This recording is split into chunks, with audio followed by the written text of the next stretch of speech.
Ողջունում եմ ներկաներին։ Երևի բոլորդ էլ կհամաձայնեք, որ շատ ենք խոսում արդիականացման, զարգացման եւ ժամանակակից լինելու մասին։ Եվ սա անկասկած ճիշտ է։ Սակայն միաժամանակ մի կարևոր բան է մնացել ստվերում։ Մենք չենք կարող եւ չպետք է դառնանք ուրիշ ինչ-որ մեկը։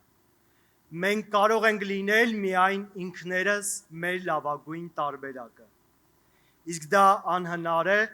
առանց ազգային կերպարի եւ ազգային արժեքների պահպանման։ Այսօր սակայն ազգայինը հետևողականորեն քայքայվում է։ Պատմությունը, մշակույթը, հերոսների կերպարները,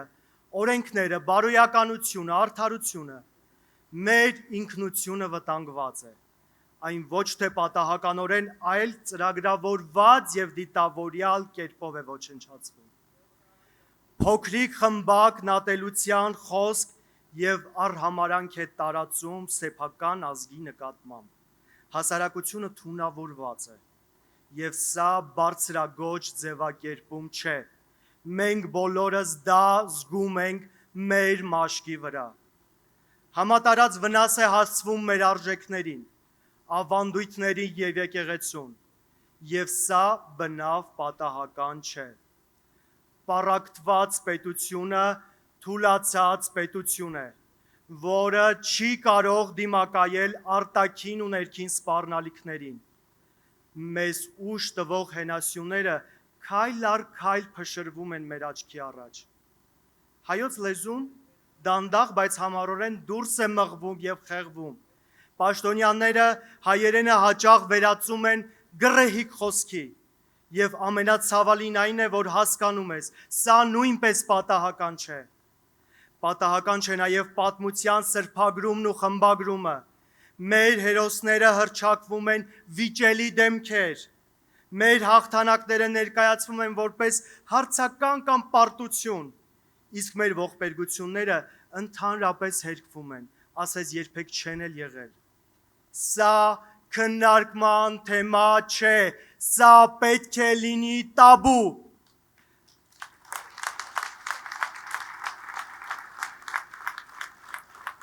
Հայ առաքելական եկեղեցին վերջին տարիներին ենթարկվել է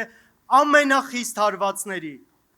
բաց եւ անթաքույց կերպով սկսեցին վիրավորել, ծաղրել, նվաստացնել, անտեսել ամենայն հայոց կաթողիկոսին, եկեղեցական գործիչներին հանրային դաշտում դարձնել ծաղրի առարկա, միջամտել եւ խմբագրել պատարագը։ Քայլ առ քայլ փորձ արվեց թուլացնել այն ինստիտուտը, որը հազարամյակներ շարունակ պահել եւ պահպանել է մեզ որպես ազգ։ Ինչու է այս ամենն արվում։ Պատասխանը պարզ է։ Երբ ազգը կորցնում է իր արժեքները, այն դառնում է կառավարելի։ Երբ մարդը չունի լեզվական ինքնություն, նա կորցնում է մտածողության ինքնատիպությունը։ Երբ չունի հոգևոր հենարան, նա դառնում է թույլ, անդեմ եւ կորցված։ Երբ ընտանիքը թուլանում է, մարդը դառնում է մենակ եւ անպաշտպան։ Երբ պատմությունը մոռացվում է, ազգը կորցնում է իր ուղղությունը։ Եվ ահա այսպես քայլ առ քայլ կառուցվում է մի համակարգ, որտեղ մարդիկ ապրում են, բայց չեն պատկանում իրենց հողին,